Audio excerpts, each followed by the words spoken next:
నూలు నూలులో శతాబ్దాల గౌరవం, పట్టు పరంపరకు ప్రతీక, సంప్రదాయానికి శాశ్వత చిరునామా సఖీ.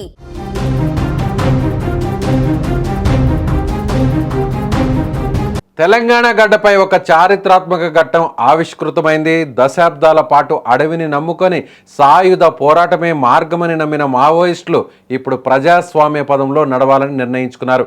హైదరాబాద్లోని బంజారాహిల్స్ కమాండ్ కంట్రోల్ సెంటర్ ఇందుకు వేదిక అయింది. ముఖ్యమంత్రి రేవంత్ రెడ్డి సమక్షంలో ఏకంగా 130 మంది మావోయిస్టులు ఒకేసారి లొంగిపోవడం రాష్ట్ర రాజకీయ రక్షణ రంగాల్లో పెను సంచలనంగా మారింది. ఇది కేవలం ఒక లొంగుబాటు మాత్రమే కాదు, ఉగ్రవాద భావజాలంపై సాధించిన అతి పెద్ద నైతిక విజయం అనే చెప్పాలి. ఈ లొంగుబాటులో అత్యంత ఆసక్తికరమైన అంశం ఏంటంటే ఇందులో కీలక నేతలు మరియు ప్రముఖుల కుటుంబ సభ్యులు ఉండడం.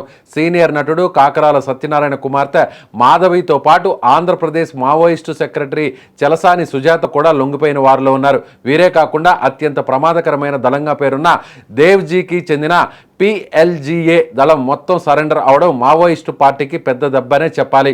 రాష్ట్ర వ్యాప్తంగా ఒకేసారి ఇంత భారీ సంఖ్యలో మావోయిస్టులు ఆయుధాలతో సహా బయటకు రావడం ఇదే మొదటిసారి. ముఖ్యమంత్రిగా రేవంత్ రెడ్డి స్వయంగా ఆయుధాలను పరిశీలించి లొంగిపోయిన వారితో ఆత్మీయంగా ముచ్చటించారు. కేంద్ర ప్రభుత్వం విధించిన డెడ్ లైన్ సమీపిస్తుండటంతో అడవిలో మనుగడ కష్టంగా మారడంతో ఈ భారీ లొంగుబాటు జరిగినట్లు విశ్లేషకులు భావిస్తున్నారు. 100కు పైగా మావోయిస్టులు ఒకేసారి జనజీవన స్రవంతిలోకి రావడం తెలంగాణలో మావోయిస్టు ఉద్యమం దాదాపు చివరి దశకు చేరుకుందనే దానికి బలమైన నిదర్శనం. శాంతియుత తెలంగాణ దిశగా ఇది ఒక భారీ ముందడుగు.